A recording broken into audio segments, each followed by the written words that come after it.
Right, welcome back to another episode of Into the Valley, where today we will be looking back on our first competitive game of the season. Very big question marks over competitive, because I know it's been very much touted as the glorified friendlies for most teams, but a 3-1 away victory to Cheltenham Town. Just quickly, I mean, what were your kind of thoughts on the game? Obviously, as I said, it's a difficult one because I think it does feel like that final friendly, doesn't it? It felt like it is difficult, but I do think we did put out probably our strongest 11. If arguably there could be a couple that might be tweaked for the first game of the season in the league, but we put out a very strong side, so it's an indicator of what the side will look like when we actually end up starting the league. I thought there's some brilliant performances in there today, and I think getting a win can only help because it is a little confidence booster before the league season starts. Especially after Reading. Yeah, exactly. We've had some sort of questionable performances in pre-season, but obviously to be able to put in a performance like that just before we're about to kick off the proper season will really help players that, one, haven't played many games for us, or some that haven't played any because we've got new signings left, right and centre in there, but also some players that maybe are still trying to get on their feet and get back to full fitness and stuff like that. So, like I said, some really, really positive displays, and the result is obviously important as well because it just gets that winning mentality going. So. Well, because no matter how it feels, it is a cup game. It is something that I think it's quite important, especially early on in the season as well, to get those minutes into legs. I think we've always said, look, is it an important thing for us? No, but it is quite a good way of rotating around your squad. I was about to say that actually, because then you end up playing a couple more games in the season, which you can then use to play some players that potentially may be on the fringes and stuff like that. So Jones will use it for that, especially once the season gets going, because we're going to need like rotation in the squad, definitely. So yeah. Very good. Well, I think it is one we're going to go into a little bit more detail in a bit and just highlight some individual performances in there. But before we do, last episode, we obviously went over the transfer ins and outs. We had some transfer rumours.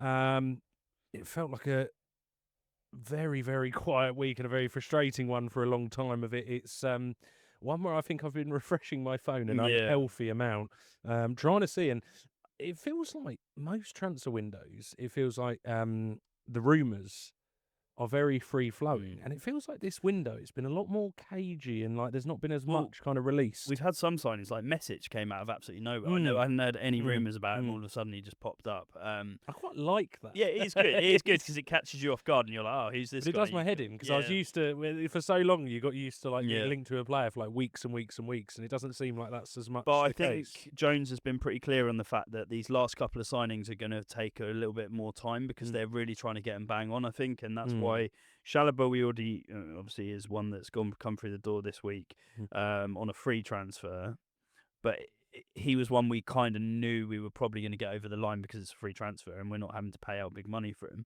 So the last two that we're going to probably put a bit of money into, we're hoping.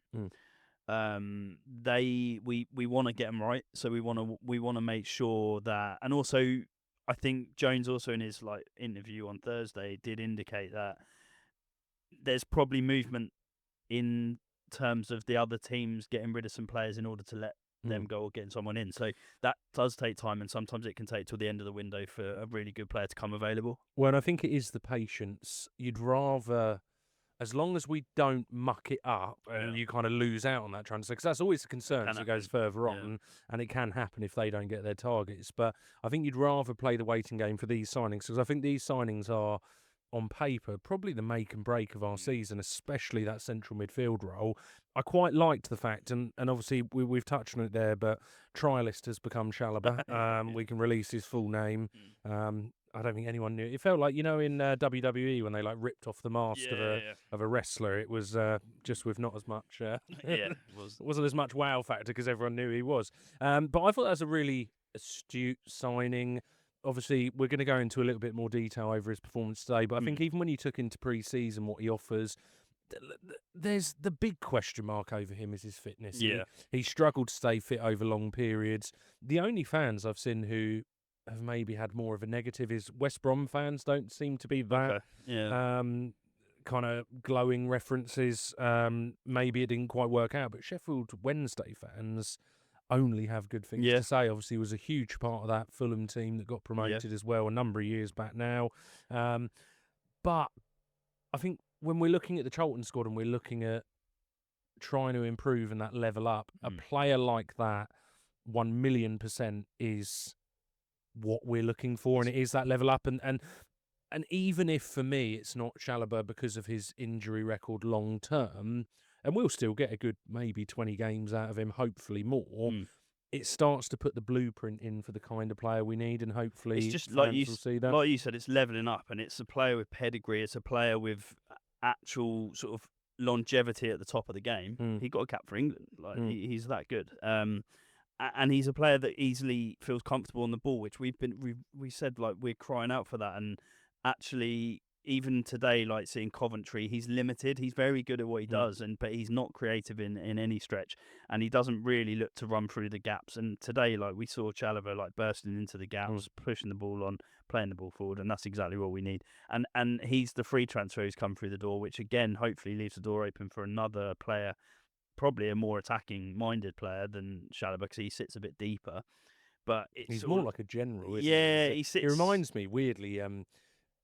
Going into like the Premier, he reminds me almost like Wanyama, like that kind of. He's very strong on the ball, and he gets his head up and moves the ball up the pitch, which we've been desperate for, as I keep saying. But I had to pick myself up off the floor when I saw a centre mid take the ball and either drive or actually quickly play a pass or a splitting through the lines. But you see how effective we are when we do it. I know it's very hard to like, sort of massively judge it against the League Two side, but you see how all of a sudden that brings Sonny Carey straight into play, and then all of a sudden he's pushing the ball up, and we're all moving up the pitch a lot quicker. So hopefully we're going to see a lot more of that this season. And like we say, if we can get that really sort of orchestrator sort of centre mid through the door, we'll have him and Chalobah, and all of a sudden it really does start to make a big difference. And I thought the interesting thing with Chalobah was Jones in an interview said he doesn't take that into account when he's talking about the new signings we're trying to get in. So it was almost like a free hit. Yeah, he's just one on the side. We had him as a trialist, maybe came a little bit by surprise and has worked out well, and obviously offered him the contract. So I think it's a really, really, really good signing. It is. And I think, as I say, for one, it showed even just in one game, but pre-season, what a player like that could do for us. But as I say, at the other side, it's pretty low risk. I mean, if he does really struggle with injuries, it's a year-long contract. But hopefully, we've seen. I know Amari Bell, for example, struggled with his injuries last year at times, but we probably got more out of him maybe than we had hoped, and how integral he could still be to certain games when he is fit. Yeah, 100%. He's a good all-round player to have in the squad. Experience, quality. Yeah, we can't really complain. It's free transfer. It's a year contract. There's nothing to lose there, I don't think. No, I agree. Obviously, in coming in, that's the only one so far. I think it sounds like we might be close on either the centre mid or the right wing, which very tight-lipped as to obviously who it is. On the outgoing side of things, obviously there's been a little bit of movement on that side as well. Keenan Goff getting a loan move out to Bristol Rovers. League Two, I think. Yeah, I've seen a lot of people saying that he's above that level, but the only thing is, the way I see it is, if he's going to get regular game time for a club that Bristol Rovers are managed by Steve Evans, who's like a very experienced, but I know not a lot of people don't like him.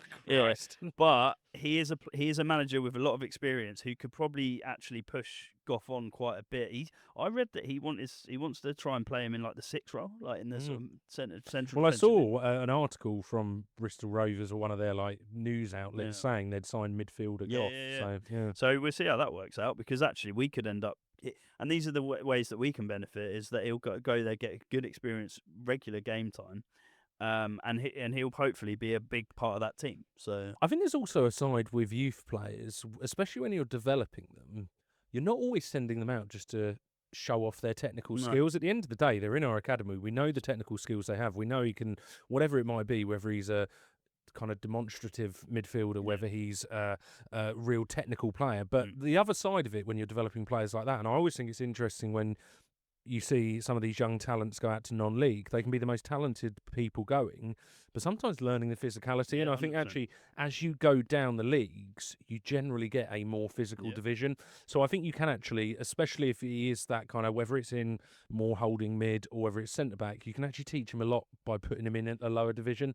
It'll be good for him. Yeah, definitely will be. I think so it's a really good move. I think it's a positive move, and hopefully he comes back to us at the end of the season having gained a lot of experience, and also, like you said, played in a really competitive league at a good level, and hopefully Bristol Rovers will be up at the top level of that division, so he'll get some really competitive games. Well, it's another one if in future we do, and it's so difficult with young players, but if he's a player who we don't see value in the long term to become first team footballers, you're building up a reputation for them to also be sold on. And we're doing it now. We're seeing it. So much of our academy, which we have failed at for so many years, starting to build out actual assets within the club as well. So even if they're not quite good enough, you look at people like Roy Anderson. As a pretty good example of what that could be. I could see someone like a Simway maybe being that as well, and sending them out and getting that kind of stature towards it is good. The other one, which I find a bizarre signing, and I hope it doesn't work out because they're competitive to potentially us a little bit this season, of hopefully not too much. Is Tanto Alaf or Alafe or however. I don't think I ever got that one right in the whole time he's been with us, but going to Lincoln on loan with an option to buy. And from what I've seen, Lincoln don't have many attacking options, so I'm assuming going in as potentially starting. We played a bit for them today, because I actually managed to catch a little bit. I wanted to see how Derby were looking, because obviously we've got them up next. And Lincoln looked pretty tidy, actually, to be fair. I was quite surprised. Don't say that. I know. Terrifying. But he came on as a sub, and I think the thing that baffles me a little bit with that move is technically Lincoln could be one of the sides that we're battling with if we are going to be down the bottom end of the league. So we're moving a player over that potentially could actually do a bit of damage against us. But I look at it so differently to you.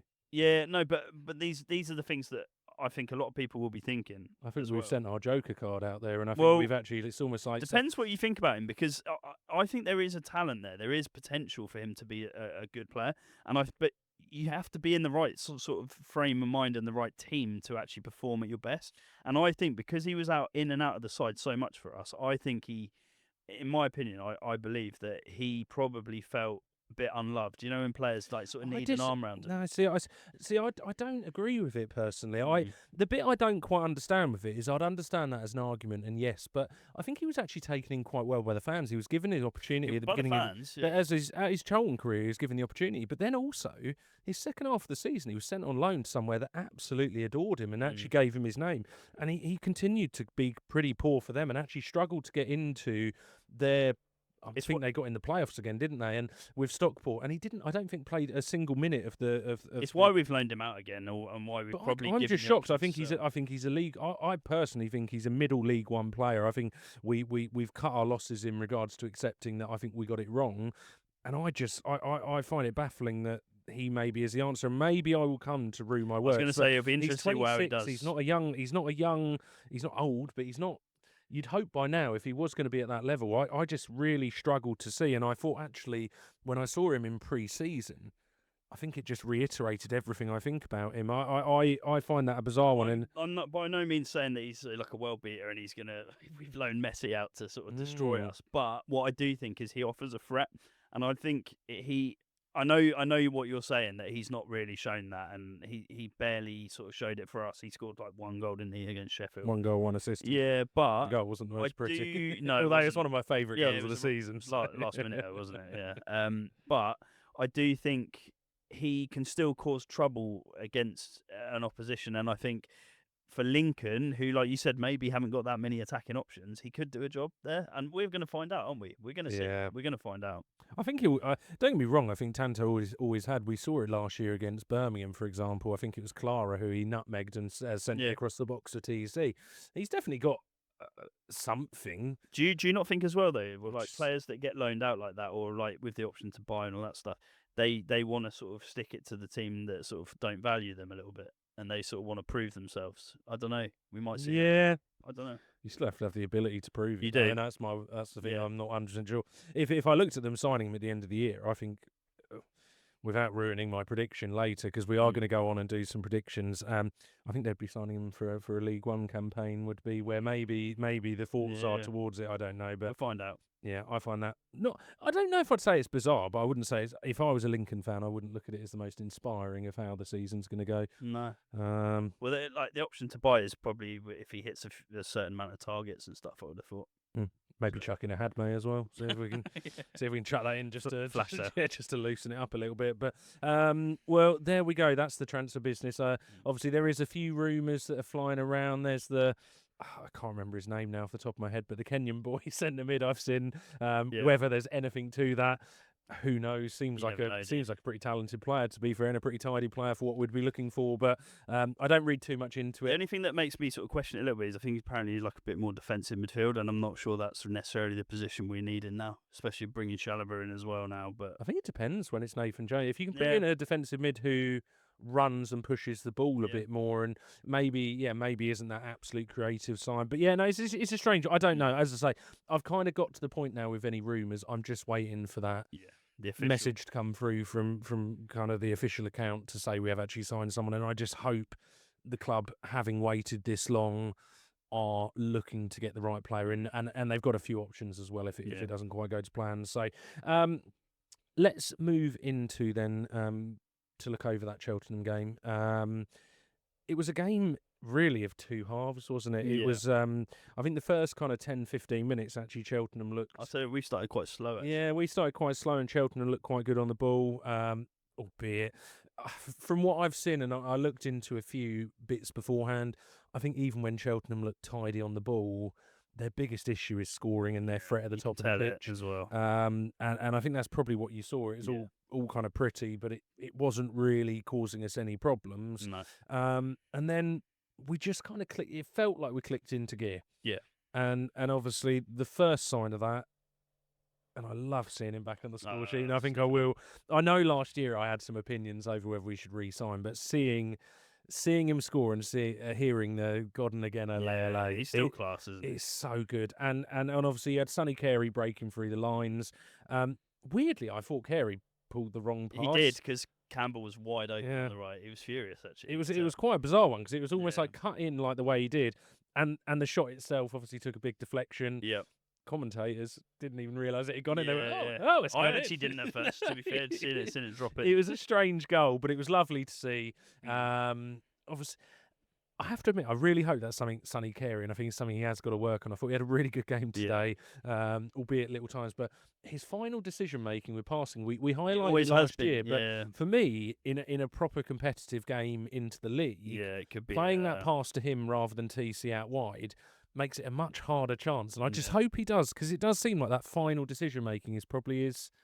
It's also him just getting his head up a bit more, because I don't think he even looked to the right-hand side. I know obviously we went on and scored, to be fair, but TC was wide open and he would have had a proper one-on-one if he had played him in. But we got the goal. We got the goal, and it feels like we've started to get on top of the game. We started to kind of play a bit more. We scored the goal, and then 2 minutes later, Sonny Carey. We get the second goal. Great breakaway. It's a great breakaway. Good goal. Chalobah was the main. He burst through that middle of the pitch. Well, I think that's the thing. I think that's where we're talking earlier with Chalobah. Seeing a midfielder just pick the ball up and run. We've seen so many times a Doherty or a Coventry who run forward 2 steps and then just turn on the ball and go back. It was so refreshing to see. Yeah, it was. And it was all of his making. Obviously, breaks through the line, picks the right pass as well, kind of waits. And I think that's where you do get the experience of a player like that who's played at levels, and where you get that footballing brain, the footballing IQ. And we've discussed that so many times. I think we said it with Connor Cody when he came in a slightly different vein. Yeah. It's such a difference how and when they choose to play the pass. And it just seems like everything is a bit more spot on. And 100%. And to follow up on that, good finish. Yeah, great finish. And actually, like, again, Chalobah knew when to play the ball as well. So, like, as soon as he knew, obviously, Carey was in, little pass in, and a tidy finish, actually, like, straight in the bottom corner, kept it low. We know Carey can finish. Like, he's a great finisher, actually. He was our top scorer last year, wasn't he? So, it was a really well-worked goal. And also, it's nice to, like, turn the screw when we're on top. Mm. Because we've said so many times last season where, and again, we're up against League Two opposition, so I'm not going to go too mad about it. But it's nice when we're on top to actually get a second and actually push on. So hopefully we can do that more in the season, because it is important when you're on top to really, really make your mark. And we did that today.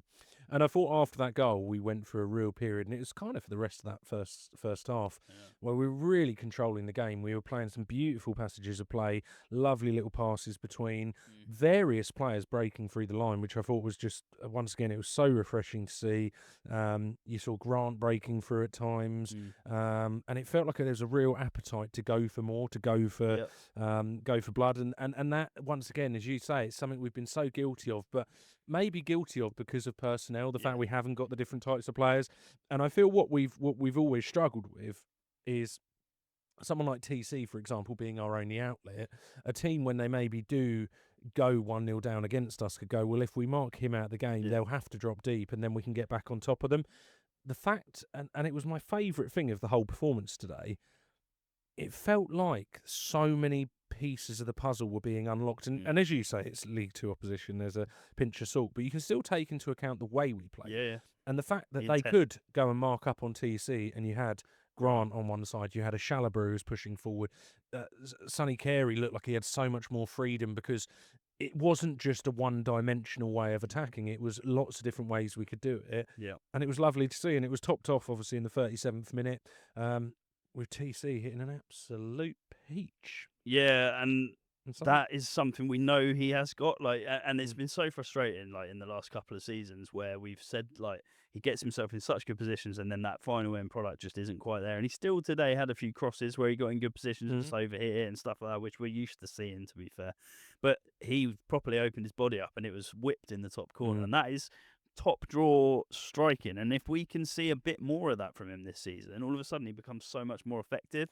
But are we going to see him with the ball a little bit more now? Because all of a sudden we're being able to push the ball forward more. What I thought was interesting, and I'm pretty sure I got this right, Grant was starting off the left, and I think he was starting off the right. They switched. They were switching so much, and I saw Grant dropping into almost midfield at points, picking up the ball, and TC dropping on the left, and it was so good to see this kind of dynamic Charlton side. It makes it really difficult for defenders, because they don't know what they're coming up against, and like you said, TC switched to the left hand side, and that's where he got his goal from. So the ball got played across, and he cut inside and whipped it in the top corner. But we're so desperate to see him do more of that, and hopefully we will throughout this season, because he's got it in abundance to be able to do that sort of thing.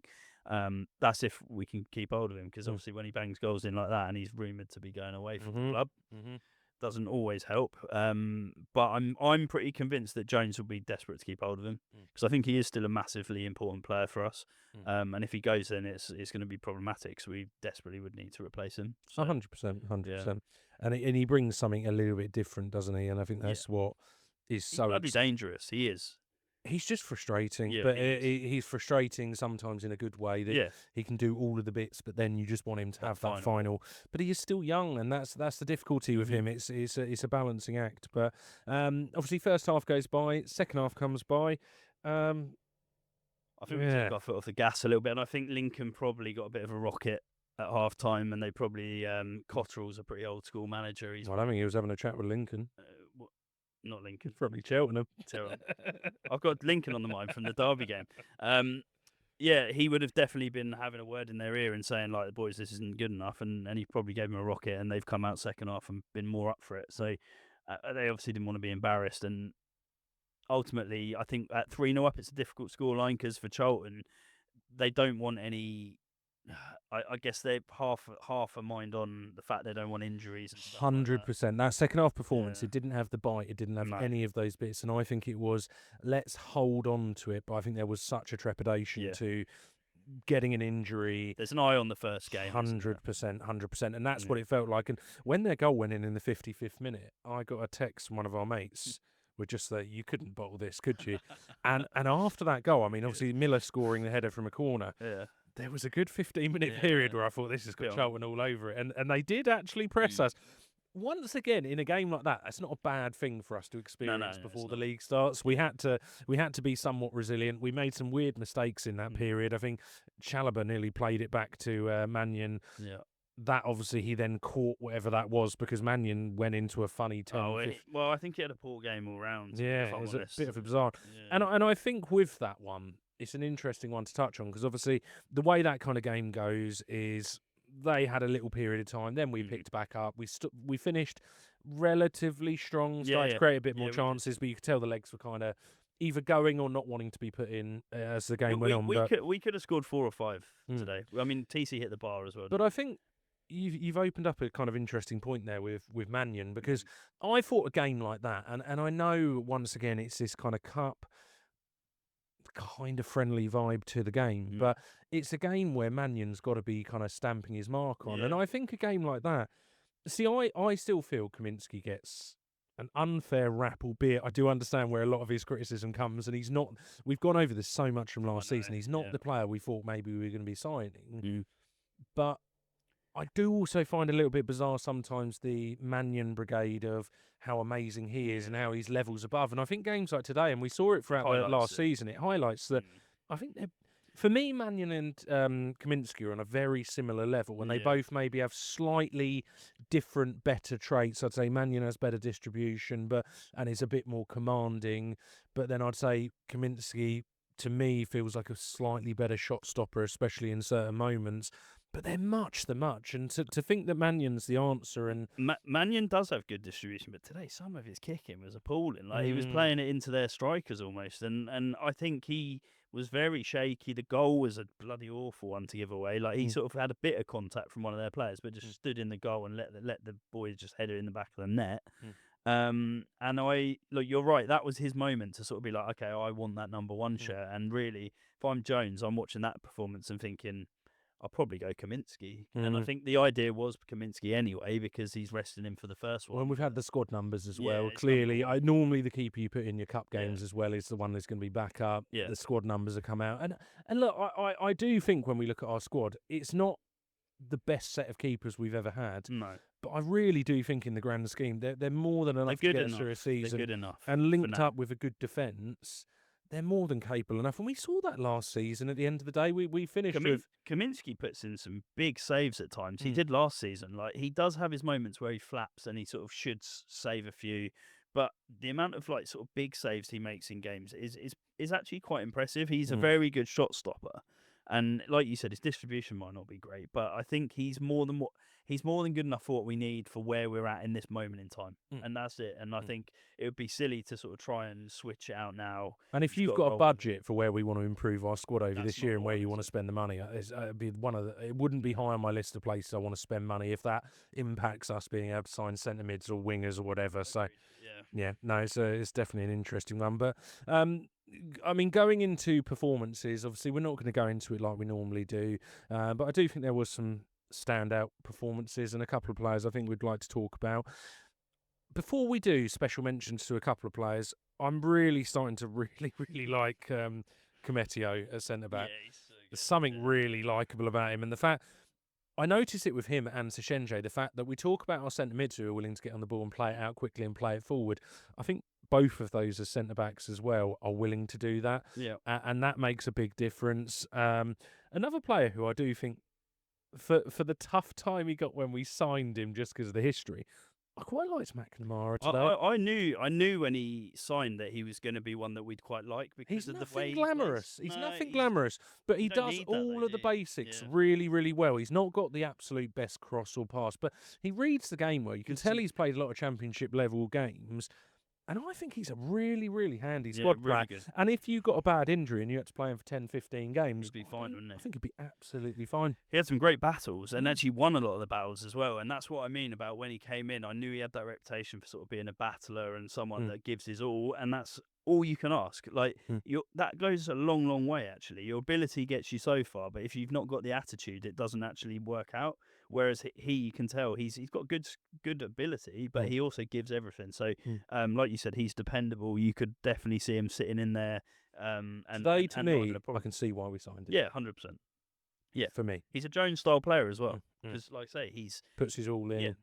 It's been definitely a welcome signing and one that we'll see actually through the season becoming actually a very important one. I think. Yeah, no, definitely. Well, moving into the individuals we thought stood out just a little bit above the rest. One that will come as no surprise. We've talked about him quite a lot today already. Hopefully the first of many because he doesn't get his injuries. But Chalobah, I mean, he has to be on there. And for me, especially that first half, it seemed like he got a bit leggy or was worried about getting an injury with his record. That second half, he really stepped off. But that first half performance, it's one of the better central midfield I've seen for a number of years in a Charlton shirt. And once again, there is that caveat of Cheltenham League 2. But I still think the class shows through it, being able to take the ball down, drive with it. Yeah. At the end of the day, even in the Championship, those things still apply. Yeah. And just to see that was just filled me with so much excitement. We've over the years, we've had some certain midfielders who have really sort of stuck out in terms of looking like they're a bit of a class above the players around them at the time.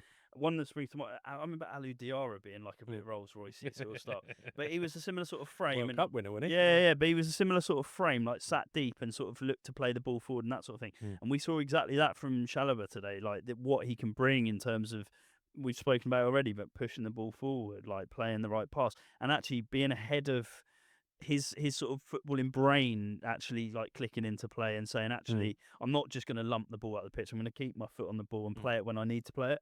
And we were really guilty last season of just pumping the ball a lot of the time, and that's why possession-wise, we were so low because we give it away all the time. We might start to see us actually, our possession stats getting a bit stronger because all of a sudden we're going to keep hold of the ball and recycle the ball in triangles moving up the pitch, which once again, a player like that, he can play a quick pass, he can play and move, and it just seemed like, I say, that footballing IQ, and he is that. I mean, there's a certain, and there's not huge amounts of them in football, and there's always ones that I remember, and you say like players like Alou Diarra. No way am I comparing these two, but like Yaya Toure, it's that strong. I tweet out about it. He looked like a prime Yaya. Yeah, he did, but that's kind of the style of player. We said Wanyama. They're quite a rarity, but if you can get one who's kind of performing at good levels, they are an incredible talent to have within your squad. And I can't remember the last time we had that style of midfielder. And as I say, it will all come down. His Charlton career will all come down to injuries. Fitness. And I think it will be difficult to keep him fit for a full season. But if we can play the games well, and especially play him in the games where I think there's so many games that we had last year where a player of that type would have really changed the way. And even if that's coming on the subs bench when we're struggling at half time, a player like that coming on, it could be game changing to actually turning the tables on games that we really struggled in last year. And I think that will be such a mixture throughout the season of substitute appearances from him as well as starting the game as well. Yeah. But overall, like, if that's what we've got to look forward to from him to see, then we've got something that could be very good for us, and already showing signs of why he's been signed up. And we, like we said already, we know he's got really good ability, but also pedigree in terms of who he's played for in the past. So, well, I'm not 100% sure. If he didn't have his injury concerns, I'm not sure we'd be signing him. No. Get a player like that sometimes, and once again, it's his age as well. To be fair, he's a bit older, so. But he's 31. He's not an ancient relic. I mean, no, he's not Zimmer frame territory, but he's younger than me. It's true. But overall, like I said, he brings something we've desperately been needing for so long. It's just actually really refreshing to see it, because we know as a team we've got that ability to be more effective, and he's like the little first part of the key, really, isn't and it? It starts to just unlock that mindset of whether it's us worrying how many goals do we score or where we're going wrong. I am such a believer within this Charlton team. All of the keys lie in that central midfield, and if you can sort that central midfielder, not saying there's not incremental upgrades you can do throughout the squad, but I think what that unlocks is taking us from a relegation-struck team or a relegation battling team to actually starting to move us through the division. And for me, it's the only part of our squad that I think reeks so heavily of a division below or substandard, and a player like that just really highlights it to me. So, long may it continue. And just look after yourself, Chalobah. Yeah. Rest up. Rest up. The other one to go on to, and obviously we haven't touched on this yet, and I knew it was going to be a player we'd talk about here, but a player who has had a very interesting week. Obviously a great performance today, topped off with a really good goal. TC. and the reason for obviously all the controversy around that is this week being a week that he was linked with a move away from the Valley. Preston, reportedly, Preston interested in getting him. And it's opened up this whole conversation around things. Obviously, a great performance today. Definitely had some of the frustrating traits, but overall, a really, really good performance. And seeing a TC that maybe looked a little less pressure on him. I thought that at the end of last season, he just didn't quite seem himself. He seemed a little bit... I think our fans were getting really frustrated with him at times, and I think he felt the weight of that a little bit. I think he could tell that there was a bit of sort of frustration in the crowd at times. But because he was our only out. He was, and we relied on him heavily again. And this is where, like you said, bringing Grant in all of a sudden opens it up. We've got threats on both sides. We've got Miliali who's just come in as well. But what we saw again today from TC was how much of a threat he can be. Like we know how good he is and how quick he is, and defenders, how they hate when he runs at them. Yeah. They must hate it because he is it's horrible. Rapid. He does that little nudge to the side and just sprints past people all the time. He still struggles with that end product, and I do get frustrated at his crossing because even today, like he overhit about 3 or 4 where he got in a good position. But I'll let him off because that finish today was sublime. And I think again we've spoken already, but how much of sort of ability he's got, and even he scored a few really good goals last season. He scored a long ranger that was, and even season before that, I remember him when we went up to watch a game against Reading. Yeah, he scored Delta. He's got it in his locker to tuck it away from distance. And not only that, if he gets himself on the edge of the box and opens it up, and maybe he starts freeing himself up more, like you said, not being dragged into left back or wherever stupid position he's having to play. All of a sudden he can just focus on that, what he's really good at, attacking defenders and making their life really difficult. And we saw it today, and let's hope we can see it throughout the season because that's what he's got and that's what he's good at. So on that, where obviously it's an interesting week that comes alongside obviously his rumours of Preston. What there is to that, it's always difficult to know, isn't it, with all these transfer rumours, but it does open up the conversation around his contract. Obviously he's got a year left. Where do you go on it? Do you roll? Because there's, in my opinion, there's 2 options. You roll the dice. You hope he has. Well, actually, there's probably 3. You roll the dice. He has an okay season, but you're happy to see him go at the end of the season, or he doesn't sign a contract. There's the side where obviously you look at selling him now if the price is right, because you don't want to let a player like that at his age, particularly, go without. I mean, I'm sure there'd probably be some forms of compensation. Yeah, 22. Games as well. Or there's probably the most Charlton outcome of this, which is he has an absolute belter of a season. We haven't got him tied up to a new contract, and he goes to pastures new. Yeah, so I'm still of the belief that I don't think Nathan Jones wants to lose him. Like I definitely think he's still a key part of Jones's side. Why do you think he's not signing a contract, though? Well, I don't know, but the thing is that he still might do. That's the thing. So agents these days have a lot of sway, and I think sometimes they will say to a player, don't sign anything yet because let's play it out for a bit longer and see what happens. Because all of a sudden, like you said, if he starts playing out of his skin, all of a sudden he's going to have a lot of suitors there, and he could then pick up like you say, runs the contract down and picks up a really good contract at the end of the year. That's a risk for Charlton because obviously we lose out on a fee for him if we do allow that to happen. But then also we don't want to lose it. Like I personally am in the camp of I don't want to see him go. He frustrates the hell out of me. But I think he still brings a huge amount of value to the squad, and I think at 22, you've got such scope to iron out some of those issues. The ideal scenario, realistically, is we keep him and he signs a new contract, an improved contract. I agree. I agree. That's what we want. That's what most players. And if not, I have to admit, the thought of him going to, because I know exactly what happens if he signs to someone like Preston this season, he scores an absolute banger against us, like Small did. Well, that wasn't a banger, but it was he scores and goes and celebrates towards us. For me, I think the risk of losing him on a free is better than just trying to cash in this summer, because unless you got offered like 4 or 5 million, which you're not going to get on a year left with a player of him personally, if we did get a really good fee, I could sit there and maybe accept it, but everything else sits in, roll the dice, do this year, hopefully get him signed up to a new contract. Hopefully as well with him in a role where he's not, as you say, doing the wing-back role, he might get a bit more love with Charlton again, because I do think you've noticeably seen, we saw towards the end of last season him scoring a goal and not really celebrating. Yeah, I do think there has been this pressure cooker around him. It got to him last year. I think it was noticeable. So I'm with you. I think there's got to be, let's roll the dice. I don't really want to see him go unless there's just an eye-wateringly good amount of money on the table. It's and also then we just it's the a late sort of late-ish part of the window to lose a player like that that's so important to us as well. So all of a sudden we'd be scrambling around trying to find a replacement, which we don't really need. Like we need stability this season. So I agree. yeah, I don't want to see him go, and I hope he doesn't. And I hope actually that he does end up signing a new contract, but we're going to find out, aren't we, down the line? Yep, time will tell. Time will tell. Well, there we are. That's the Carabao Cup first round done. It's good to be through, to be fair. It is. And it's also, you can end up getting some good draws, because I went along to the Brighton game where we beat them on pens at the Valley a few years ago.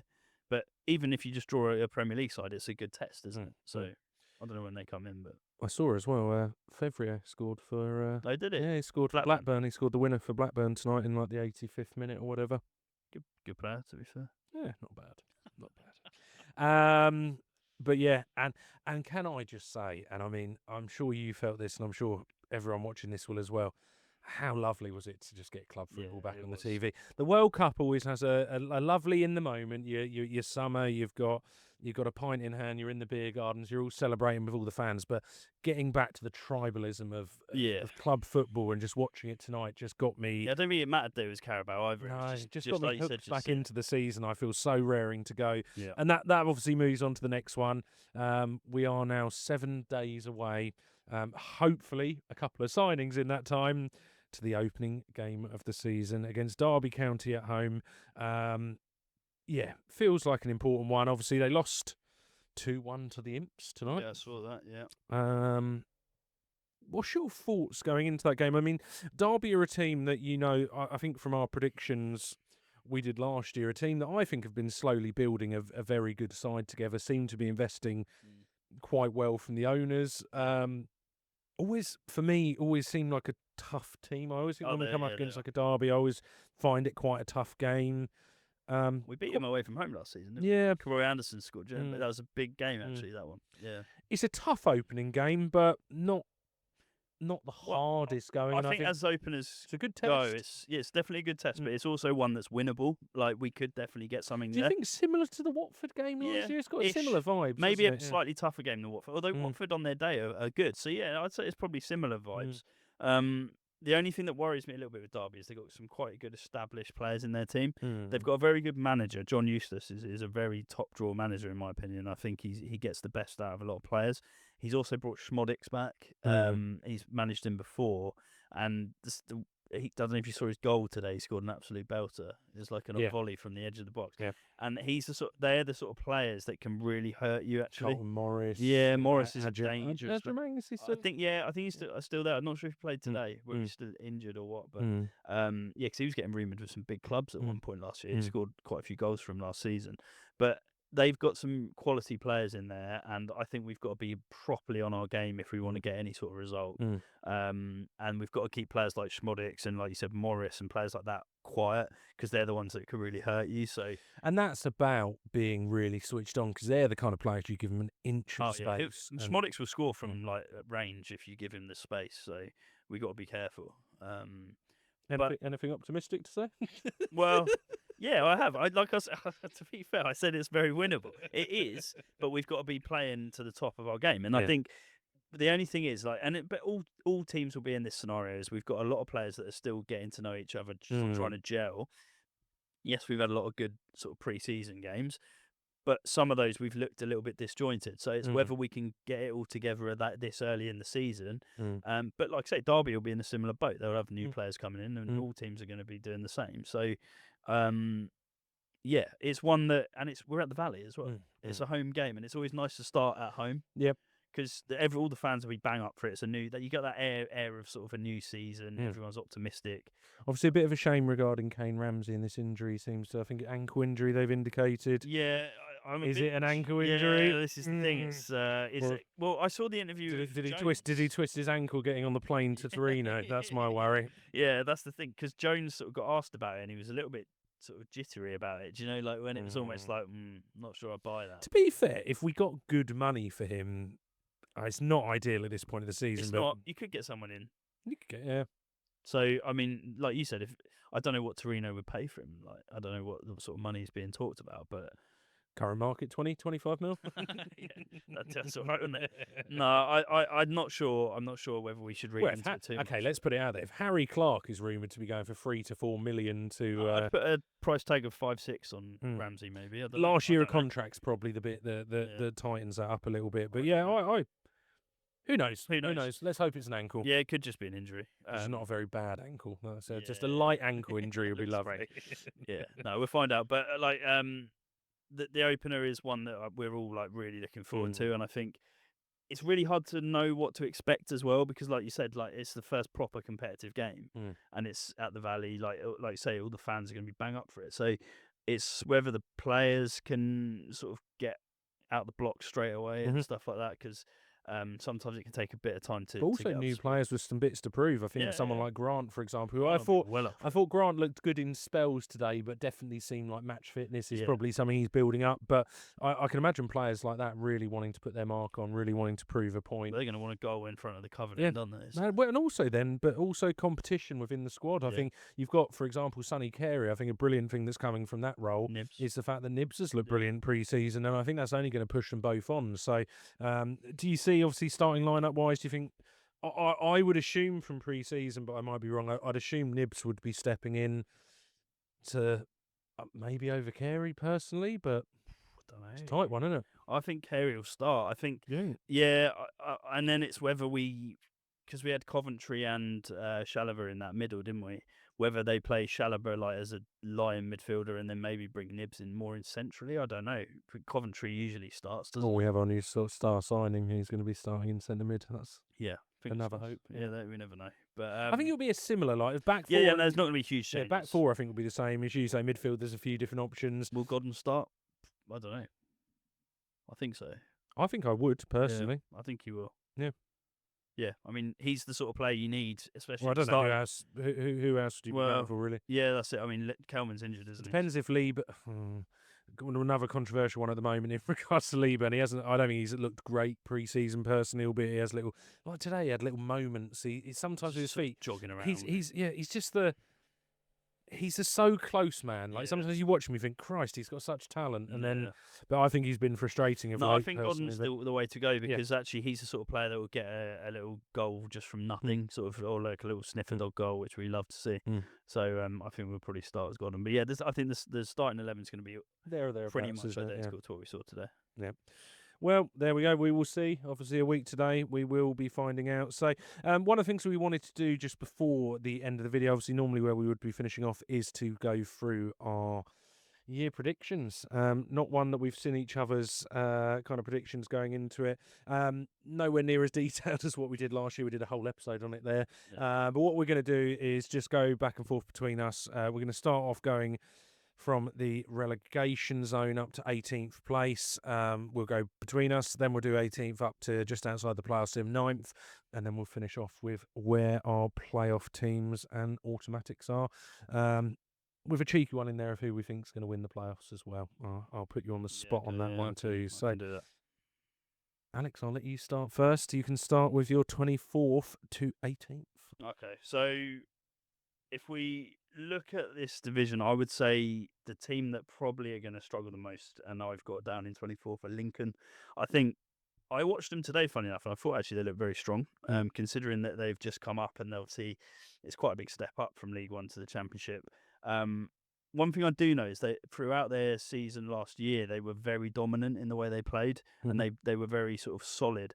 But what I think they will struggle with is getting goals, and I think like their attacking line looks a little bit ropey. So, and like we've mentioned, they brought in Tanto as an option, so he's someone that struggled with us. So, I think ultimately they've lost their manager as well. Skubala went off to. They've lost their manager. I think they've lost their best midfielder over to Cardiff. I can't remember his name now, but but they've got Tanto. They've got Tanto. So yeah, that's probably why they're going to finish 24th. So that's who I've got in 24th.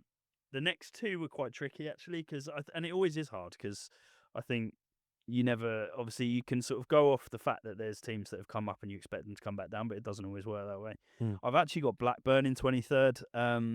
Blackburn have been a team that's been on the precipice for a little while now, and I think they're one that, again, they've got a few still good players. Campbell's still there, isn't he? Good Johnson and a couple of others. Is it Cashin? Yeah, he's quite good. Yeah, Cashin. But I just think their biggest signing so far is Fevrier, who again is... They are, as a team, they are criminally underfunded for so many years. Yeah, Benke's as well. They're financially, I don't think they're in a good place. They're very, very little investment to them. And I think whenever that is, it's a ticking time bomb. At some point, they're going to find themselves in trouble. Yeah, so that's where I put them, and I think they are going to struggle. And then my 22 again was a tough one, but I've ended up going with Bolton. Bolton are a team that actually are actually quite a big size club. I always look at Bolton, I think of them in the Premier League years, and sort of see them as quite a good size club, and they're well supported and that sort of thing. But I think again they are going to struggle purely down to the fact that you're trying to then come up from League One. And we know how hard it is to sort of get those players in volume, because you can bring a few quality players in, but you're still going to be light in a few areas. And I think they had Burstow, I think, got quite a few of their goals for them last year. On Sheffield Wednesday. Yeah, so he was obviously on loan from Hull. And I think they've got a few decent players littered in there. And I think Schumacher's their manager, isn't he? Who's managed like Plymouth and a few other clubs at a good level. But again, I just think it's going to be a bit too much for them, and I think they're ultimately going to be a bit overrun in certain key areas like the midfield and stuff like that. So Bolton in 22nd. Above them, I've actually put Preston, and I was very close to putting Preston in the bottom three, actually, because again, Preston, another side, they've been a bit decimated. I think Whiteman, their best midfielder's just gone off to Wrexham. And I think, again, they're one. They've got Osmajic, who I rate. I think he's a good player, but he might even end up going. He might go, or he end up getting like a 50-match ban just for being he's a an nutter. absolute lunatic, He's an isn't absolute lunatic. Brilliant. When he plays, really he has potential to be a really good player, but he's dangerous. You wouldn't want your whole season relying on him. No, definitely not. But I think they have struggled with their squad as well. I think they've got a really, really lightweight squad now, and whether or not they're able to bring players in late in the transfer window, but. Heckingbottom's a decent manager, and he's done all right with, like, he was at Sheffield United for a little while. I think he's cut quite a frustrated figure in some of his interviews. So yeah. I think I saw him had quite a shirty one with talking about Whiteman, for example, saying he'd cut his nose off to spite his face, and he better hope the transfer goes through, which he did. Yeah, exactly. And I think there is a bit of disjointedness in that squad. I think there's probably a few players that may be trying to get away, and they're probably a team that are a season away from a poor, and they've always historically over quite a few seasons now started really strong and tapered at the end really badly. And it's just, are they going to finally have the season where it's bad all the way through? Yeah, exactly. So I think they might just have enough through those players that I mentioned that would probably bring a little bit. Osmajic might be able to get quite a few goals again if he stays. Next up, 20th, I've got Portsmouth. Now, Portsmouth are a team that, again, like always sort of around that sort of part of the table. Again, third year, I think. Exactly. So because they were the year before us going up. So they've established themselves a bit better now. But again, they're not massive investors. They've signed I think a central midfielder. They've signed one boy for a little bit of money. I think it looks like they're getting Kamara as well, who would be a good addition as well, a dangerous player. But in general, I think Pompey, again, well-supported club, I think they'll stay up. I definitely think they'll stay up. And I think 20th is fairly fair. They could end up being a bit higher than that. Good manager. I do like Mousinho. Yeah, they have. Mousinho's a good manager. But I just see them sort of just above that relegation zone. I think that's fair. 19th, I had Cardiff again come up this season. Not, as far as I'm aware, not signed massively. I don't think they signed the boy from Lincoln. Yeah, but they probably, when they went there, of the teams that came up, obviously quite a few decent they were only relegated the season before and have obviously come straight back up. And I think Bolton and Lincoln were both League One, having been there a while. Yeah, from memory. Right. Yeah. So Cardiff already had maybe a squad that was slightly more suited. I think, and also again that Cardiff are one of those sides, again, well supported. I've always quite liked them. Yeah, I don't want Cardiff at all, and obviously them and Swansea in the same league is always good fun. And I think they'll be absolutely fine. I don't think they'll go back down. But I think they'll be around that bottom part of the table. And then, which most first season you would expect. Yeah, you would. Yeah, but they'd be happy with that 19th. As long as they stay up, I think that would be a good achievement for them this year. And last off, another Welsh side, actually, 18th, I had Swansea. Now, that's a bit more controversial. I think they've got potential to be higher up the division, but I also see Swansea as one of those clubs that just, they never really quite click. And I do think Ross Stewart coming in is actually a really good signing for them. And I think Yeah. I think that has potential to be one of the signings of the season. Yeah, no. At this level, I think. Less Drogba. Yeah, Loch Drogba is one of the best nicknames I've heard in football. But I think that's I was shocked to see that, because it only happened recently. I was shocked to see, and I'm assuming he was maybe picking his club, but shocked he hadn't been snapped up very early on, because I think he's a very good goal scorer at this level. He is, and I think actually that's probably why I could see him finishing higher than where I've actually ended up putting him. But they're just Swansea, one of those clubs that I never quite know where to put them, and I just ended up putting them down. I think they have, because he was top scorer last year, wasn't he, in the league? Have you got Ross Stewart and Vipotnik? I might have got that badly wrong. You're looking at your decision now, like scratching my head a little bit, but we'll find out. I mean, but I don't see them pulling up trees. I'm not sure they're going to make playoffs necessarily, but a good could end up mid-table. Yeah, and there's so many teams in the Championship. We've seen it for probably last year was one of the more bizarre seasons in regards to how open it was. But there's so many teams you can do these predictions, but it's on a knife edge as to which way they could go. If they get a bit of momentum and go in the right direction, some of these teams could be on the outskirts of playoffs or even kind of stretching in. So that goes. Was that your 18? That's my 18. Yeah. So, I mean, going from my side, 24th Lincoln. Very much the same reasons. I think they're the bookie favourites, to be fair. Yeah, very much same reasons. Yep. I also think you've got some of the limitations of the new, and I think clubs coming up now, it does add an extra layer, is that there is this whole now new kind of PSRE kind of thing regarding revenue that you bring in, and clubs like Lincoln, I think it makes it more difficult. Their manager is they got rid of Skubala, they got one of those weird like double managers now. Like two of them. Yeah, like I'm always skeptical about that. Everything there just is a bit stinking of relegation, and look, I like a smaller club coming up and doing something. The Imps are someone who've haunted me throughout League One, and yeah, no, it's one that I like the fact they're up there, but I'm really struggling to see anything on paper. I think it takes a lot of things, but one thing I will say to it is teams like that sometimes have the heart and desire to kind of defy the odds, and you see it with. Remember when Blackpool went up to the Prem, for example? You do see these occasions where they do just surprise you. I don't see it happening. I see them in 24th, 23rd. I've got Blackburn. Same as me. Yep. Exact reasons you say. I think they've been a season away from being in trouble for a long time. Last season felt like they were going to get dragged into it and kind of pulled themselves out. They've always had maybe just a few players in there just good enough to kind of bring it in, but I just feel now it's starting to catch up. They feel like a bit of one of those teams that is just in the sort of. They were once quite a big side. Obviously, they ended up winning the Premier League with Shearer, didn't they?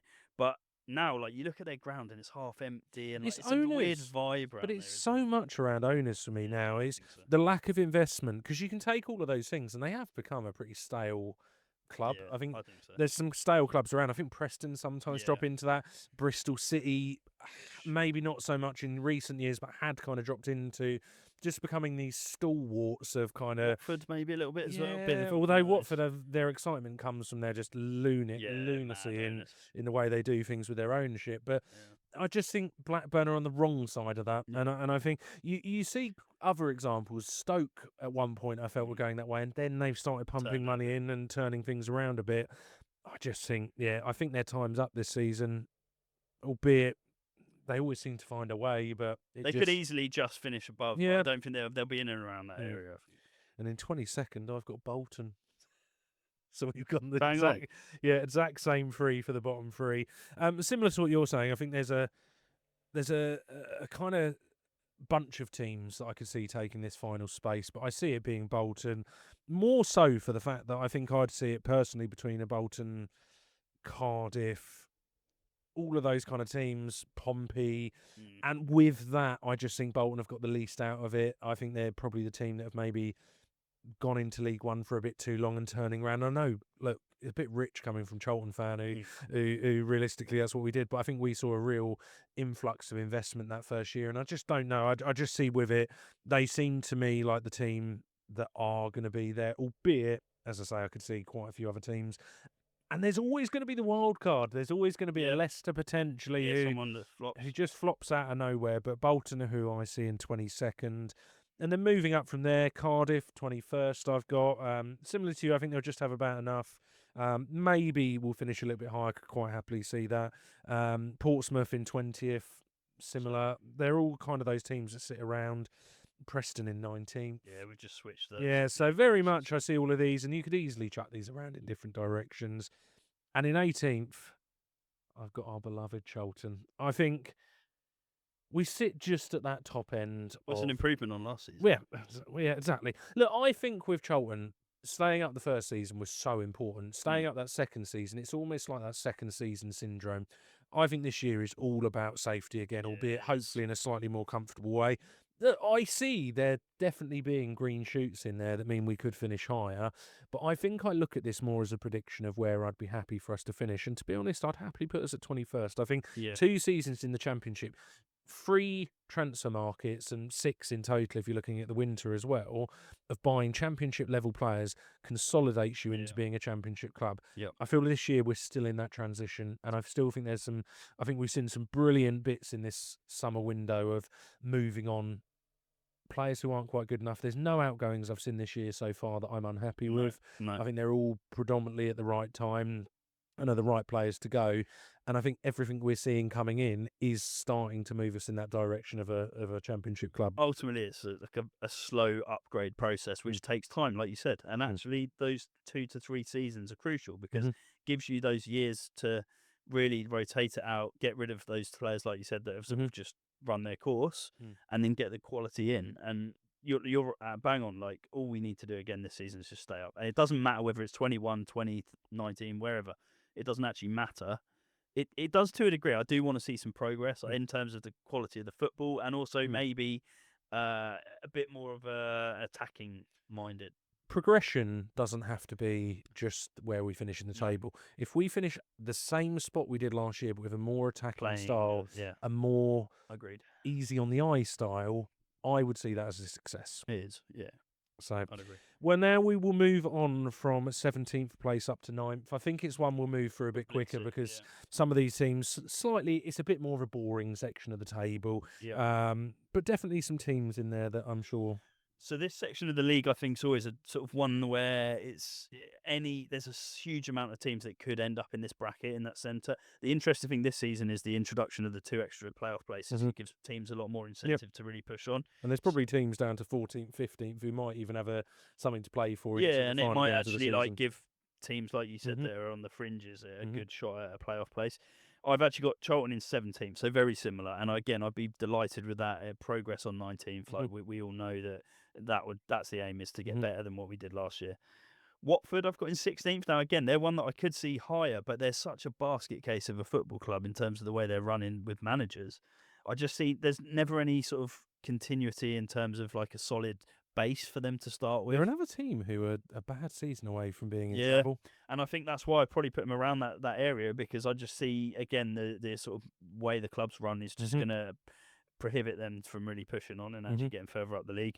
Sheffield United in 15th. I rate Wilder. I think he's a good manager, and obviously last season was a disaster for them, and they obviously spent quite a bit of it in the relegation zone. I think they'll be better this season, and I think 15th around that sort of bracket is fairly fair. I think they're fairly strong, and they're always hard to play against. I think that's about right. Derby in 14th. Again, they're one that probably could arguably be quite a lot higher than that in the league, but again, I just think Derby, I think they still struggle in certain areas, and I think maybe like someone like Morris might be getting a bit sort of over the hill now and things like that. So he's one they've relied on quite heavily in the past. So 14th, like I say, they could be higher than that. West Brom I've put in 13th. Again, they struggled last year, but I think they might push on a little bit this season. They have got rid of Madger. Obviously, we took Grant off them, but I think they've got in a few half-decent players, and I think Morrison seems to be quite a good manager and quite a good fit for them. So they've been pushed up a little bit. Bristol in 12th. New manager, sort of a bit of a I find them really hit hard every season to know where to put them. Last year they did quite well, didn't they? One thing they have done is signed, albeit from League One, goals galore. Don Ballard. They signed Don Ballard and they signed Tolaj, who was the guy for Plymouth. And I think combined they're like 55, 60 goals. But it is players from the league below. So but we'll find out whether they've got enough to sort of cut it in the Championship. But Mm-hmm. New manager always makes me think that they might take a bit of time to really adapt to the new styles and stuff like that. So 12th, I think, is fair. QPR in 11th. They've made a couple of good signings. I realised they've signed Tariq Lamptey. So who I actually quite like. He was one who was linked with, like, I think even like United a few years ago. Yeah, I think I really like from it. what I understand of his career, horrific injuries. I remember seeing him play for Brighton when I said about when we watched. He was a hell of a player at one point. He was kind of a shining light of wing backs and very, very highly rated. Yeah. I think his career has been completely crippled by injuries. But again, a QPR are a funny one. They have little runs of good form and then they'll drop off, and they so that's pretty much bang mid-table 11th. So I think that might be around where they end up. 10th, we've got Wrexham. I think a lot of people will see them sort of pushing on this year and actually maybe finishing in the sort of playoff area. That is, to be fair, it's just outside because we've got the top 8 now, haven't we? But again, I just think that they might. Paul Mullins gone. I know he didn't have much to play last year, did he? But they brought in the Whitehead, the guy from Preston. Signed the wing back as well from he was on loan at West Brom last year. I can't remember. Oh, Imre. Yeah, he's a very good signing. He's good. Yeah, he is good. Yeah, so I just think again, 10th is not a bad finish for them. Like they are still growing. When you're flipping a coin between, you're saying they've got a chance of playoffs. At this point. I am basically. Anything probably 12th. I think they might finish just outside the playoffs, but I've got Millwall in 9th. Millwall always it'd be quite a sweet position just outside the playoffs as a killer. But again, Millwall are one that I really struggle to position. I think they are always. We know they're horrible to play against. They're a horrible team to play. They've just signed Dykes, haven't they? Yeah, which is a controversial one, but he would fit them quite well, to be honest. We know how he plays. He's very sort of gives. Weird signing for them, but it is. Squad I think player. Some of their fans weren't too happy about it actually because he's not exactly prolific. But he does bring a different element, I guess, to what we used him for anyway. I'm assuming it's just an experienced squad player. Yeah. But I've got Millwall just outside the playoffs, basically. We know they're always there or thereabouts. But yeah, that's where I've ended up, 9th. Well, I will start on 17th. I've got Watford. Okay, similar. Basket case of a club. I could see them quite easily being dragged into a bit of trouble this year, but I just think they've got enough individual talent within their squads and probably loan half of Udinese to their squad if they're in trouble. So they just seem to always be there or there. But I just think they're a bizarre club. And as I say, they're a bad season where they have 10 managers in a season and it doesn't quite go to plan away from being in a bit of trouble. But yeah, 17th. 16th, Sheffield United. I think a club in quite a lot of turmoil, to be honest. I think they're struggling now in regards to last season. I think it was very important for them to try and jump up because of parachute payments. I watched a very interesting podcast the other day that was pretty much going into them being in quite a bit of trouble when it comes to the financial side of it. And I think, especially when it comes to balancing books, and I think a lack of probably willingness maybe for the owners to want to put in certain bits. I think they might be. Is that Kieran McKenna guy, the financial expert guy? It is, and he had, the Charlton guy, our old CEO, what's his name? One from the Sunderland documentary. What is his name? Charlie Meffin. Yeah, he's very pompous, but for Charlie Meffin, yeah. But it's quite interesting because the one thing they do go into is quite an interesting level of kind of detail towards things. So, but yeah, Sheffield United I've got there. I've got 15th QPR. I agree with you. I think QPR are the epitome of on their day. Yeah. I think on their day they could genuinely pull you apart. That Sato guy last season ripped us. Yeah, they had Sato. They've got Kone. They've got Lamptey. They've got such talented players on their day, but I just don't think that comes around often enough. I don't think they're consistent enough. I think they'll ebb and flow through seasons and just kind of sit there. And for me, as I say, anyone from 15th is probably potential to go up a little bit higher than that, but I just don't see them on the playoff campaign side of things. And if they are at any point, I see them dropping off. 14th, I've got Stoke. Okay. Yeah. So Stoke for me, they're a team who have gone very big financially this year, and everything in my bones tells me they have spent the money wrong. Galbraith is a player that I really, really, really like. I really liked him when he was at Leyton Orient. Obviously, we went up against him in the playoff final. I thought he was a kind of shining light. And I thought when Swansea signed him, it was a brilliant signing. Yeah. I cannot see a planet where he is already a £10 million player. That, to me, is overpaying. Linked with Harry Clark, who I don't know if that has actually gone through or not. It has. But £3 or £4 million think they paid about 3.5, something like that. Yeah. That just, to me, I thought he was okay for us last year, but he's not a 3 or 4. If we spent 3 or 4 million on him, I'd be pretty I angry. think maybe it's because it's Ipswich. Yeah. And, like, obviously they're higher level now. Yeah. No, for me, they're just not spending money wisely, and I just obviously George Hurst, I think, is also linked to come in, who had a really not great season, albeit some money though. Yeah, they're spending money. I just don't know if they're spending it well. That's my worry. 13th, I've got Swansea. Okay. Yeah. I think Swansea, for me, I can see them having a really good season. And would I be shocked at the end of the season if I saw Swansea, for example, in the last playoff spot? I wouldn't. They're probably the first of these teams that I feel definitely could finish high. But my gut just says that there will ebb and flow throughout a season. And I don't know if the consistency will be there over a 46-game season, is my worry with them. Yeah. 12th place, I've got West Brom. Yeah. Very similar reasons. I think they're going to be better than what they were last year. I think they are moving in a good direction.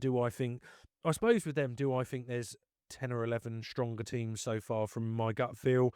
I think there is, and I think that's where my negative comes to them. I'm not 100% sure enough has changed to have changed them from what they were last season. Big improvement from what they were last year, though. Yeah, so. And that's where I say I think it's probably a transitional. We're moving in the right direction for the future. 11th place, I've got Burnley. Ooh.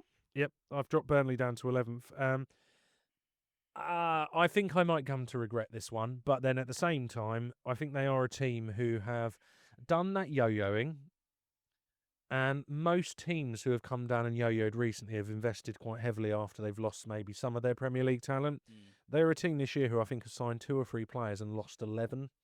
And for me, they've seen some big names go out and they've still got a good squad. But for me, I just wonder if it's the season where that metronome of Prem Champ stops. And of the teams that I see who have come down, they're the one that I see. And I think every year you've potentially got that team who come down and don't quite do it. Yeah. And Burnley, to me, have got the alarm bells around them. Equally at the same time, I could easily see them. Whenever they come down to champ, they're always quite functional and they don't concede many, do they? I think they held the record for like the most clean sheets when they went up last time round. So it's whether they can still be solid. I just think the turnover of how much they've lost this year maybe worries me. A lot, so. 10th place, I've got Derby. Higher than maybe what you do. Yeah. Similar. Look, Derby with me, I think they're building year on year a pretty good team squad. I do think there's still holes in it. I don't think they're the finished article, but I think they're a good season away from. If they had a good now to January, would they invest further to try and push on to get playoffs? I think they probably would. Yeah. I think they'd just miss out on that metric, but yeah, definitely. I think there or thereabouts they're going to be in that playoff mix. And the final one in 9th place, I've got Bristol. Okay. I think Bristol had their real glamour moment, obviously, with getting the playoffs last time with was the Norwich boy. What's his name? Manning. Last season, I feel, was maybe that kind of transition from Manning into this new team. Yeah. I like the signings they've made. I always like a potential League One kind of setup coming up and stepping up. Ballard, of the two, probably is the one who I think definitely has loads of potential, but is still young. Yeah. How will he adapt to the league? I think it will be how do these players adapt to. But I think the core of their squad, I think they definitely have an outside chance, but I think they would just miss out on those playoff positions. So that's fair. Let's move into the final. I would say most important, but for me as a Charlton fan, the other end, we've done all the important. We're staying up. Let's have all the smug fans now. Let's deal with them, and we'll move from 8th up to top spot. So in 8th, which is the first playoff spot this season, I've got Norwich. I think they're gonna sneak in. I think there's been a lot of like sort of talk of Clement and how well he did last year, and I 100% back that. Like, I think he did a fantastic job. They were nailed on for relegation at one point, and he obviously came in and completely switched it around. Like, we know they've got the money and the squad to be able to be a force in the Championship. I don't know if their parachute payments have gone now. Yeah, I think they've gone. I think they were gone last season. Okay, so they're like a couple of seasons outside the parachutes. They still spend good money. They sold Sargent, so they're able to reinvest that money, and they've brought in some good players. They brought in Brooks, haven't they, from Sheffield United, and I caught a little bit of their game today, and he scored, and he looked dangerous, actually. I really rate Pelle Matson in midfield. I think he's one of the best centre mids in the league. And I think that they've got a very good nucleus of a team there, but whether Clement has got enough to push them higher than that sort of playoff area, I'm not convinced yet. I think he's like I said, he did very well last year, but we're going to find out. And I think 8th would be a decent finish for Norwich, and I think they'll be hoping for more. But if they finished 8th, it doesn't really matter because they're in the playoffs, and then it's the playoffs is the lottery. We know it all is. So I've got them there, and I think they could potentially finish a bit higher than that, but 8th is around abouts where I think they'll end up. 7th, I've got Birmingham. Again, Birmingham, we know spend big money. They've got a really solid base of a team there. They've still got Stansfield as it stands. I think that they will be better than they were last year because they'll have had a year to settle into the Championship. And I think just with their big money spending and the amount of sort of quality they've got in the team, 7th is about right. I think they'll make the playoffs. 6th, I've got Stoke. So I've gone bold on Stoke, and I know you had them a lot lower in your prediction. And I think I might have got carried away with the spending that they've been doing, and I think maybe I just thought the money that they are spunking is potentially going to push them into the playoff spaces. I do think they got a very good manager. Where did you have Swansea? I had Swansea in 18th. Look, I'm not saying Swansea are well beaters, but the fact you think they're that polls apart. Well, more fool me. Like, this this is always. I know exactly, and we could see things like this happen. So let's not. Have you been on the whiskies? Have a glass of wine. Yeah. But I will say with them, I do rate the manager. I do think it's Robbins, isn't it? I think he is a really good, experienced manager, and I think with the right backing, which he's getting now, he's getting players in that he wants clearly. I just see that they could well push on. And even last season, to be fair, they struggled in the end, but they had a spell where they were pretty good. And it's not a nice place to go. We all know that Stoke away on a Tuesday, Wednesday, cold night. Yeah, Tuesday night. Bloody horrible. Wednesday, place. It's lovely. It's really sunny. Yeah. It's usually very nice up there at that time. So 6th, bold. I'm not sure. I could be drastically wrong. I mean, the doubt you've given yourself while talking. I'm starting to talk myself out. Yeah, it's been like a therapy session watching. There we go. Yeah, it's nailed on now. So let's move on. We'll revisit it. 5th, I've got Southampton. Now I know they're starting on a points deduction, but I do think Eka has got a massive point to prove after what happened last year.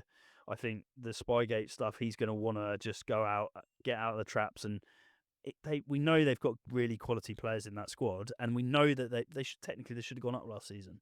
So, in my opinion, I think even with the points deduction, 5th in the playoff place is just missing out on the very top part of the league. But can I ask your opinion really quickly on this? Yeah, if Southampton absolutely flop this season into like mid-table or really start poorly, do you think there's a question mark over? And I think instantly it will be, well, all your success came from spite. I don't know how much of an impact it would have had, but clearly, if he, the difficulty is there's so much controversy around. It'd be so difficult to know what. It will. But I mean, that's like the sort of the go-to. It's like, okay, well, you got the upper edge on a lot of teams because of what tactics you use. But I just think he is clearly a good manager. Like he has done some good work there, and I think like even with the Spygate scandal, you can tell like they're a well-drilled team. And I just think they've got quality players all around the squad, and I think he will, like I said, he's got a point to prove. So 5th, about right. 4th, I've got Burnley. Now, obviously, that's quite a bit higher than where you had them. I think they've still got some quality in there. Zian Fleming, I think, got like 10 goals in the Premier League. He's still there, and I think they're going to keep hold of him. I think that they'll still be resolute at the back, so I think that's where they're going to get a lot of points is from being really solid. And I think 4th, I don't think they got enough to get the top 2 this year with the teams that are there. But I think 4th is about right. And then are we going all the way? All the way. 3rd, I have got Wolves. So I was really tossing between 3rd and 2nd with Wolves. But I think... All I will remind you, last year when we tossed and turned over 3rd place, one of the teams we were tossing and turning over was Leicester. Yeah, I know that. And so let's hope we haven't added that wrong. Yeah, let's hope not. I mean, Wolves, I think they've got some bloody ridiculous players for the league. Raul Jimenez. They've still kept Kieran Trippier. Yeah, they've kept the nucleus of their team, who at that level will do more than enough to get in that top 4 or 5 easy, in my opinion. And I've just had them missing out on the top 2, and that's purely down to the 2 that I've put at the top. I think are just going to have a bit more than them. 2nd, I've got Middlesbrough, and I think Middlesbrough again had such a good year last year, but they just obviously they bottled the playoffs, but they have some really quality players, and then Whittaker I really like. They brought in Will Lancashire. Mm-hmm. He scored a banger for them last night. Mm-hmm. And he is a player that's going to be really dangerous. I think with very low chance creation, Yeah. scored 10, 12 goals But at Oxford. But also Middlesbrough, one of the biggest chance creators. And I'll never forget the game against us where we got absolutely battered and we beat them. But I just think they're going to push on from what they did last year, and I think they're going to, and they've improved their team if anything. So second, and then West Ham is the obvious number one for pretty much everyone. I think they have kept hold of Jared Bowen, and they've got Tati still. Like they've got Pablo. They've got players and in that got the team. boy, the central midfielder who's for Argentina in the World Cup. Didn't they do this before, where they had like Tevez and Mascherano? Yeah, they've got they've still got Mavropanos. They've got Wan-Bissaka. I mean, they've sold their season tickets out. They're going to have a stadium of like 60,000 full every week. Like, I just think they're going to have too much for pretty much every team they come up against. I know we've got them early, which I don't think is a bad thing, but they're going to have some quality in that team. Jared Bowen's probably going to get 20 plus goals this season. I would expect at least. I would, yeah, exactly. So I just think they're going to walk the league, and I might be wrong with that, to be fair. But I just think, how can you get that wrong? Like the only thing I do think is if they start slow, their fans are going to be properly on them. But they've even kept their manager, haven't they? So. Yeah. Who's a Premier League manager? Yeah, easily a Premier League manager. Yeah. So that's the. Well, you think he was running Forest? Into the Europe. Yeah. Oh yeah. He 2 years ago. I thought as soon as they got relegated, I thought he'd be off and go into a bigger club. So I think that's fair. There you go. So a few wild cards in there, but your 1 to 24 is complete. It is. Stoke fans will be very happy. They will. I might not be. Well, let's finish off mine then. So 8th place, I've got Southampton. For me, Southampton, I think quality-wise, definitely have it there. I'm with you. I think Eka is a good manager. I just worry this season, so much noise around everything. Every other team is going to see it as a cup final wanting to beat them because of everything that went on. And I just wonder if the pressure surrounding that will filter into this season a bit too much. And I always think teams that have too much noise around them, yes, it can work in your favour, but it also works the other way. And I just think it's going to be enough for them to just sneak in and maybe do better. Like, as I say, I wouldn't be surprised if they do, but I think they are definitely going to be the lower end of that playoff team. The points deduction. Yeah, there's only 4. But so I think they'll be the lower end of the playoff pack. 7th place, I've got Birmingham. So same as you. Similar to you, I think they are going to have a better season. But for me, if I'm being completely honest, I have big question marks over Chris Davies. And that, for me, if they had gone in with a new manager, a really big name or someone who's really proven at this level, I think I would have had them higher and actually potentially kind of pushing towards the top end of the table. But for me, Davies, I think, will have enough ammunition with what he's got in his squad to get there. Yeah.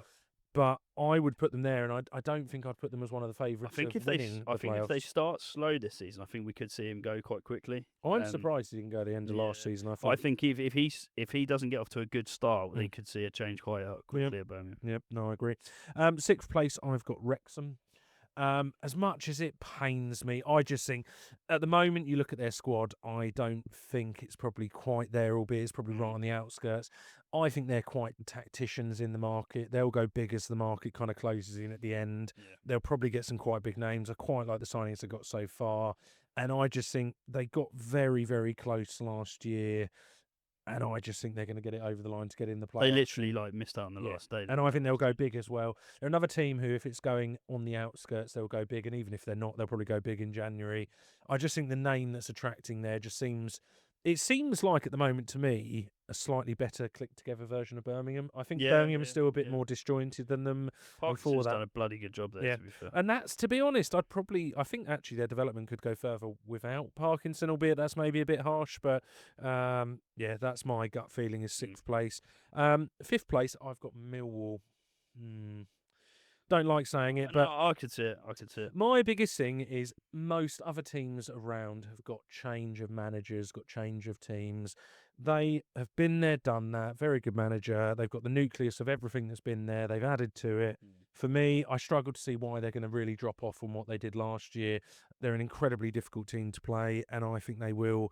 Once again, I could see that being a couple of places below. I don't think they're going to go into that automatic chase like they did last year, but I think they've just got enough there stability. And what I think you have to have seen, what's the reason why they're going to drop off and really change from a season before? And for me, I just can't see that. Yeah. Fourth place, I've got Norwich. Incredible, obviously, since Clement came in. I think they've improved over the summer. My biggest worry to them is I think they do have an incredibly bloated squad they've signed a lot of different players over the years. They seem to have really bad issues of injuries and enough for that to have seeped into being, to me, a bit of a club issue. Well, the left back's out for the season, isn't he? Yeah. So I look at it and think, but I think they've got enough quality. I like their manager. I think they're going to go off the energy they had last year. There is a caveat to this, and I do see it, is I'm not so convinced. And I think there's a very big argument to see what they did last year and say, well, actually, they should be a top 2, maybe even top 3 contender. On the form. I do just have a bit of a concern. One, that all of the form came with very little pressure because of the position they were in, flying up the league without that. Whereas now, because of what's happened, they've got this expectation this season.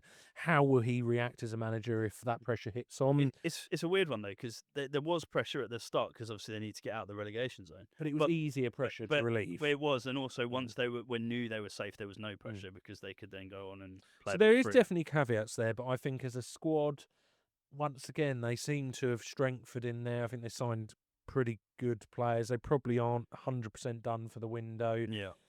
And I just have a feeling this will be the season they do push on, but I don't think they've got enough to go into a top 2 race personally, and I could easily see them dropping a bit further down. I think it's a very, very interesting season for them, and I think quite an important one for them, because they're a team who've kind of gone from yo-yoing to dropping down. I think they've got a bit of a smaller window now before they start becoming a bit more of a consolidated. Fans are expecting, definitely, but I think as well, they do spend quite a bit of money. I know they sell for quite big money as well. Sargent went for a lot of money, but yeah, I'm intrigued. I am intrigued to see how they do. But they are a team that score a lot of goals as well, so that could really help them. Yep. No, I agree. And I'm going to do these in one hit. 3, 2, 1. Wolves, Middlesbrough, West Ham. We've gone the exact same at the bottom. That is mad, because we haven't conferred at all. Yeah, so same at the top of the table as it is bottom. And for the exact same reasons. Wolves, I can easily see them in there. Switch any of these around. I just think Borough have signed really well. I like what they're doing. I thought they were very close last year, obviously. And there's just something I've got a real good feel good factor about them. Same manager as last year. Yeah, same manager as last year. I just think they've got enough in there. Once again, I could easily see this being Wolves in second place, Middlesbrough dropping into the top end of the playoffs. Yeah. For me, the only unassailable team, West Ham. I think everything they've got in there, monumental. For me, if they don't finish top, and quite clearly top, unless someone else runs with them, I think it'd be a failure, because they have got everything on paper. They are so leaps and bounds above everything else. It really reminds me of when almost like Newcastle came down. Well, West Ham have been down in the past, haven't they? And I remember they had Kevin Nolan, players like that. But this seems different. Yeah, 100%. Yeah, so there we are. Championship predictions are in. I know this one will have gone on a little bit longer than a normal episode because we've added that in at the end. But let us know your thoughts in the comments. Yeah, I'm intrigued actually to know what. And if you're fans of some of these clubs, let us know what we've got so horrifically wrong. Praise Alex for his Stoke City prediction, and I don't know where. I don't know if you got shares in the club or something. No. I've got a sneaking feeling. You could come back to this. I might be being a bit too harsh on them, so we shall see. But look, we really appreciate you watching the episode today. Really, really looking forward to the next game. Obviously, Derby and coming back for the first episode of the Championship season. Also, just a really quick one. If you do like the video, please do remember to subscribe and press the like button on the video. And real appreciation to our first video back, because it's done really good numbers. And the support and everything on there really, really kind of took us back on there. So a season I think we're really looking forward to going into. So yeah, hopefully we will be sitting here bathing in our 3 points that Derby have given us. Time will tell. It's a bit nervy now, isn't it? It is, just a little. Well, we will see you on the next one.